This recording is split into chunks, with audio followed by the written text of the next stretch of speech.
Mothers and fathers, husbands and wives, sisters and brothers, friends for life, won't live in the past. All I wanna do now is making it last.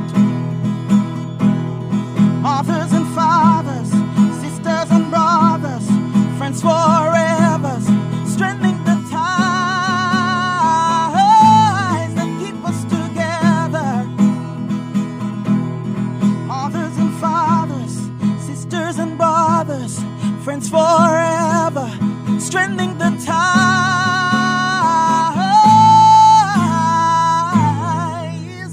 that keep us together. Why is depression hard to identify in close friends or family, and what can be done to change that? This is Making It Last podcast. I'm your host, Noreen Dew. It's all about helping us to have better relationships, not just with ourselves, with other people. We're going to be talking with Fatima Oliver. She's an author, speaker, and a consultant. Author, tell us a little bit about your book, Fatima. Yes. Thanks, Noreen. So my book is called The Prescription is in the Dirt. It is on Amazon with a high rating. I'm very excited about that because I just don't know that many people who would lie for me and say that my book is good. So the fact that it has a high rating, it really tells me that, you know, I walked with God and that he's really blessing me with some favors. So I'm grateful for that. So the book, though, is really a memoir of sorts. It basically goes through my life as a testimony and shares a lot of deep things that have happened in my life, some raw accounts from every aspect relationally. So as a sister or a sibling, as a child, as a mother, as a wife, the different things that I have encountered trying to figure out this Christian walk and trying to live for God, but in these crazy, wild situations, wondering if God is there for me and really stumbling through or sometimes crawling through to try to figure out what he wanted me to do in these situations and really get into a place where I was able to discover my true identity and accept who he wanted me to be and not what other people wanted me to be. And so some of those things that I talk about is the death of a child. I talk about as a young child being sexually abused and talk about being physically abused. I talk about going through a horrible accident where I became disformed on 25% of my body. So I talk about a lot of things. Some things are tough to read. Some things are hilarious. Some things are embarrassing, but I put it in there too. And so, yeah, but at the end of it all, it's really just driving home for me that God has always been there for me, even when I was making horrible decisions, that he's always there, just waiting on me to listen. And then I share how he brought all those things around and used all those things for the good and gave me beauty for ashes, I would say. So the title in itself, The Prescription is in the Dirt. The dirt is those things that I talked about a bit. That's what I view as dirt, the things that we don't talk about, the things that we have heard for generations. What happens in my house stays in my house. And and even in the church, there are some things that is taboo you don't discuss, right? And so the very places where we should feel protected and safe to expose things, a lot of times we are enabled to stay encaged. And so those are the things that we're talking about. And when I wasn't discussing those topics, I lived my life almost like a zombie, completely emotionally detached, because I never knew how to deal with emotions. I knew how to survive situations, but I didn't know how to deal with the emotional effects of whatever it is that I had gone through. And so just like the dirt, if we don't allow God to get in there and turn it, we can be walking around disconnected from our family, from our friends, bitter and angry and just self-victimization, all kind of chaotic and horrible coping habits we can have just to survive. But if we allow God to get in the midst of that dirt and turn it like soil, then he can grow such beautiful things from it. And so I believe that my testimony shows that. And I'm thankful to be here today to talk a little bit about it. Nice. So we're talking about an issue that I think people have become more comfortable talking about now. Mental health has become more important, I think, to a whole lot of people. Why is depression hard to identify in close friends or family? And what can be done to change that? That's a loaded question. So I can go from my personal experience. I think it's twofold. I struggled with depression most of my life, and I didn't even know that's what it was. I just felt sad and really sorrowful all the time, really just unhappy. And even all the way throughout my teenage years, to my 20s, 30s, I really struggled heavily wanting to commit suicide. And so, and I'm so grateful that God helped me to identify it. And I was able to get, diagnosed and medicated, and really have come a long way in regards to being able to maintain or manage my anxiety and depression. But in the process of all of that, I'm in my 40s. I'm closer to the 50 end, but we're not going to talk about that. But it's not so bad over here. Just saying. Okay. I'm going up that mountain. So, but even in the midst of me struggling as terribly difficult as I did, my family didn't know. I didn't share it. And so I thought, being a Christian, that if I prayed, I could pray it away. I could fast it away. I could serve it away. I thought that if I got a better job, the feelings would go away. If I made more money, the things would go away. If I had another child, all these things, if I got another man, all these things that I thought would take away that feeling that was so deeply rooted on the inside of me. And so there were times when I did say, I just feel like something's wrong with me. But because I didn't get specific and share what I was talking about, I was often enabled. And so family members would say, girl, ain't nothing wrong with you. You just need to be tougher. You just need to not be so sensitive, and yada, yada, yada. And so on one end, I would say, when I realized what I was planning, when I realized that I was at that place where I truly was thinking about ending my life, I made a conscious choice to not tell anybody. So how can anybody help me if I'm not sharing it? Right. Yeah. So for me, I didn't say anything. And that was most in my youth. I didn't share that. It wasn't until I got to a place where I believe I had a safe place, accountability partners, people that were walking with me through life and who would pray with me and for me. And I felt safe enough to share my darkest feelings. It was only at that time where I truly came out and said, this is what I'm feeling. And I got the support that I needed to start changing my life. But until I spoke up, nobody could help me. So one of the key things as far as being able to identify anything is, number one, the person has to have the courage, the strength, because sometimes it takes strength. There is nothing like emotions that can exhaust you. Emotions are very exhausting. And sometimes we feel so drained that we don't even know where to begin. But just a conversation in a safe place can make a difference. On the other end, when I say about enabling, there were people in my family, some people that were very close to me, that it was as if they didn't want to know. They were afraid to know.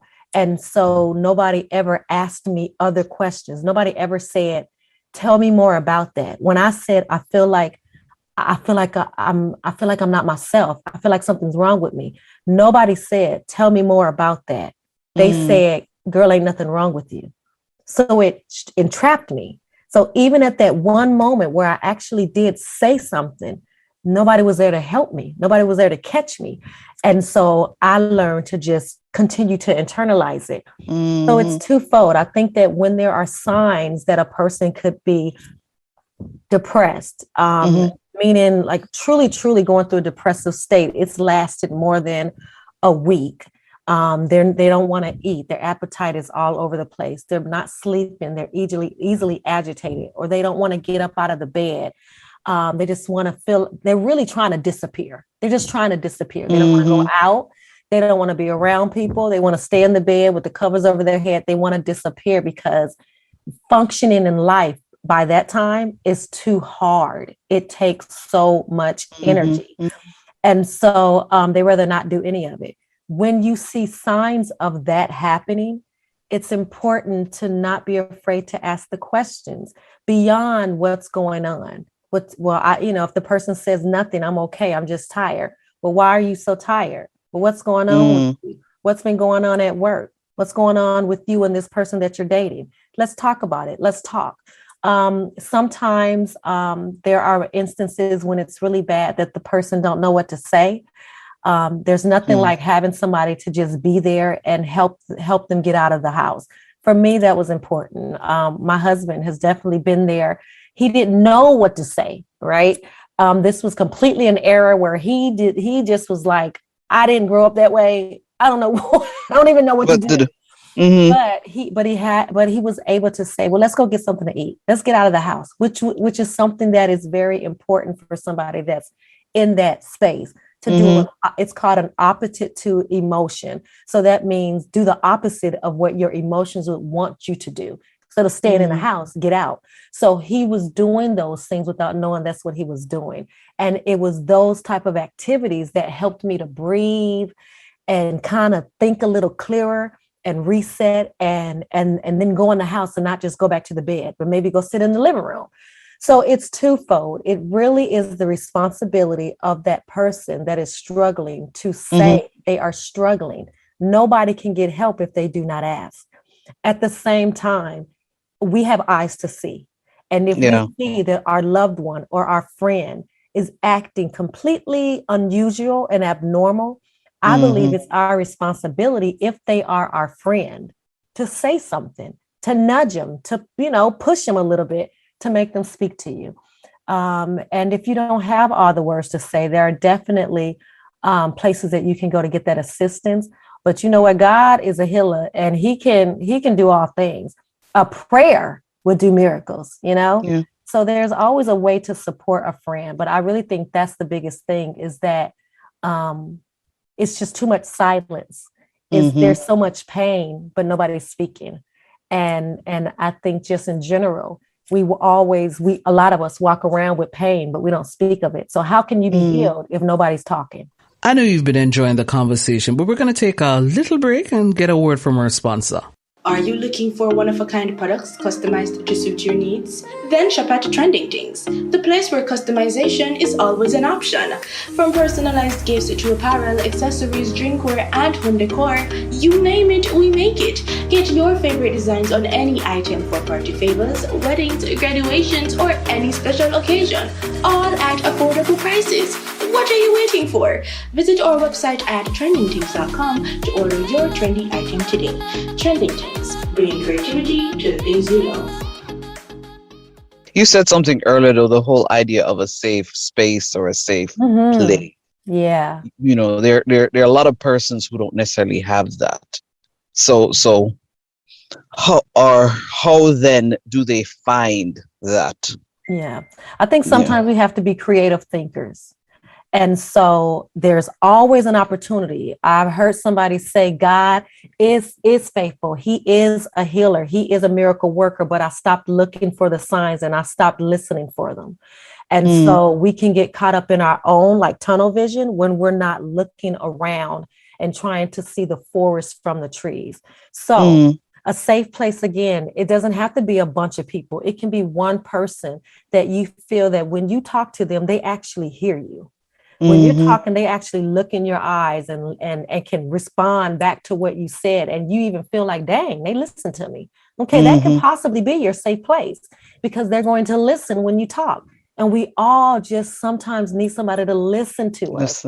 There is such therapy in being able to just say whatever it is that's on your heart and somebody not interrupting you and just listening. So think about those type of people that may be in your circle. It may not be your mom. It may not be your sibling. It may have to be a therapist. It may cost you to have a safe place, but it's still worth it. it's still worth having that space. I have a therapist, but I also have an accountability partner. And I also have a group of women that are like my tribe. And I also have my husband. There are some things that if I go to my husband, and I would go to him expecting him to be able to handle every single conversation, even deep rooted ones from childhood experiences. And he could not relate as much as he loved me. He'd never been through what I had been through. Right. So there was only so far he could go with that conversation before he got glossy eyed and I would lose him in the conversation. And then I would get upset and be like, you don't care about me. Because if you cared about me, you would be able to help me with this situation. Well, that's manipulative. That ain't true. Right. So maturity and walking through my own soul healing process taught me that he loves me and he can still support me, but that doesn't mean that he has to be my all be all. I may need to go to a counselor and tell them this issue for them to help me because they may be more professional or more seasoned or more educated to be able to help me walk through this pain. So safe places, they have different purposes. Not everybody can hear the same conversation, and you would have to balance that. But there's always somebody. It can be the neighbor. It can be somebody at your school. It can be a counselor at your school. It can be your cousin. It can be your grandmother, whoever. It can be somebody at church, a sister at the church, a deacon at the church, a man, just somebody at the church. It can be anybody. It's whoever listens to you and you know without a doubt has your best interest at heart. And I do believe that there are people out there that at least for everybody, there is somebody out there. Sometimes we just have to be more creative with where we look. How do you think we can normalize the whole idea of getting therapy in our society? Because it's still something that's seen as, boy, if you do that, boy, something really wrong with you. You know, how do we normalize that? I think we have to continue to talk about it and tell our honest stories. Okay. I think that is critical. We all have somebody that we can touch. Every single one of us, no matter what level we are in our spiritual walk, in our life journey as a whole, we all have somebody that we can teach, even if it's from our mistakes, where we say, I'm telling you, don't do that again. Don't do that, because when I did it, oh my God, it was horrible, right? We're teaching somebody. So we all have somebody that we can teach. In saying that, we all have somebody that we can help. But how can we help if nobody's talking? How can we help somebody heal if we're too busy hiding our own stuff? We hide our testimonies. I mean, the real testimonies. I'm not talking about giving honor to God who was ahead of my life and yada, yada, yada, yada, and all these glossed over testimonies. I'm talking real deal testimonies where you are saying, I was homeless. I was living in my car. I was dragged by my husband. I was on drugs and my kids. I lost my children. Real conversations. I think once we start to understand that there is power in those type of raw testimonies and how what we share can help other people, I think that's when therapy and just the idea of wellness, health and wellness and healing will become contagious. We have to start talking. Culturally, we are taught that if we are not sharing anger or drama, if we are sharing anything outside of that, like feelings of disappointment or humiliation or sadness, that we are inferior, that we're weak. And I know just my upbringing, that was the culture. That was the culture. It was that drama and anger was celebrated, and any other feeling, nobody had time to talk about that. You know, it was like, you're too sensitive. You wear your feelings on your sleeves. And so that makes people internalize those feelings.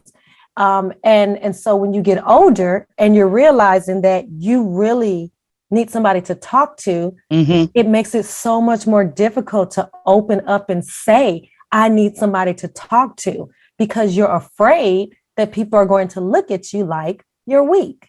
And so I think the only way that we can remove that stigma is by having the courage to speak up and tell the truth. Just speak up. And I think the more that we speak up, the more acceptable it'll become, and the more contagious it'll become. But it has to start with somebody, right? And so I think we are, God is calling us. I think it's, especially if it's something that's a passion on your heart, if there's a listener out there and it's on their heart, it's a passion for them in regards to speaking up and sharing their story. I think he's calling us to go first. And so we have to go first so that others will feel the courage to be able to come behind us. Yeah.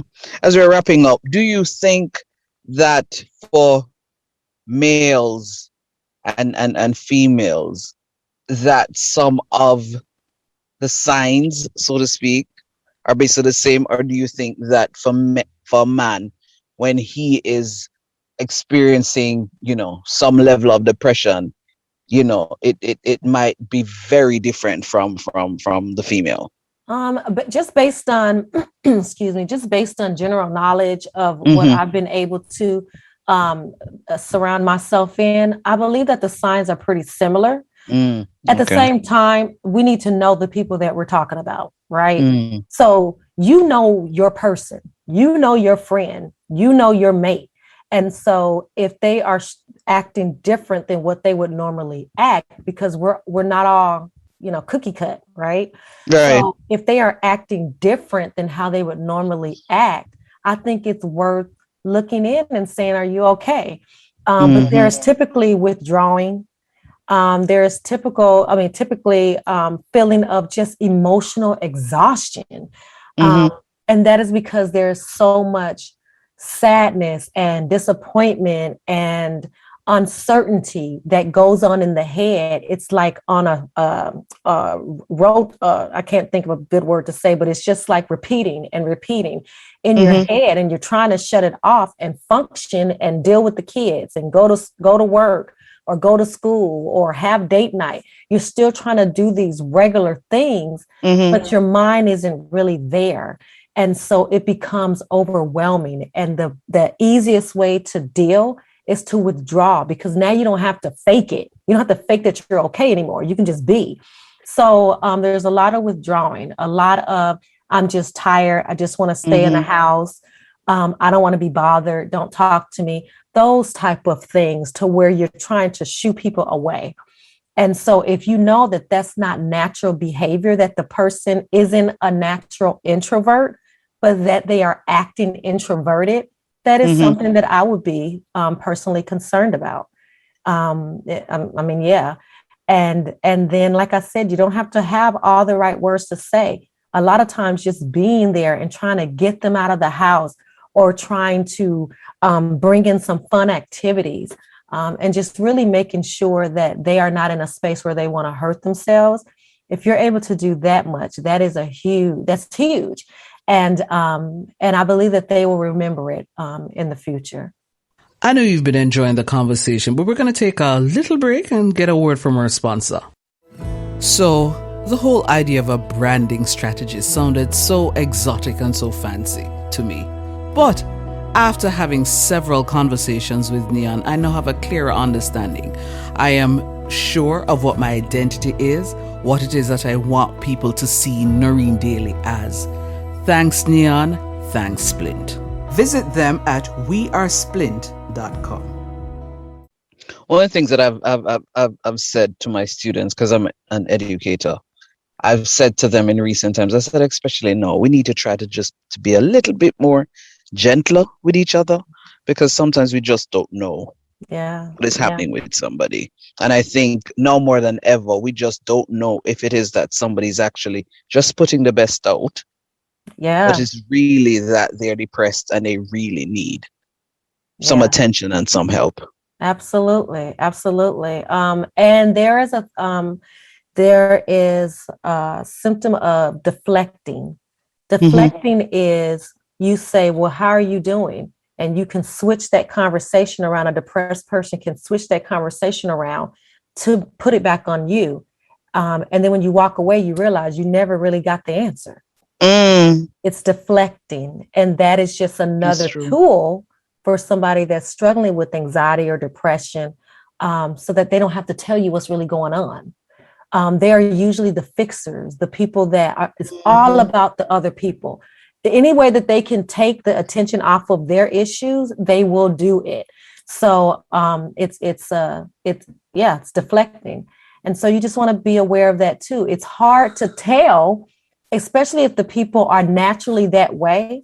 So I would look for things that they are not, that is abnormal, that isn't something that they would naturally be doing. And so those would probably be the best signs to look for.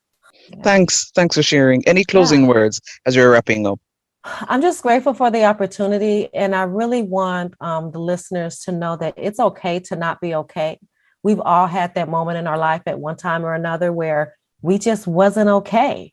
Life sucked, Yeah. At least in our space, in our mind, and that's okay to feel that way. And you don't have to feel like, well, because somebody else's situation is worse than mine, that I should be okay. No, if life sucks for you, life sucks for you. And it's okay to acknowledge that and honor that to a degree. I say honor it, meaning to recognize that this is how you are feeling.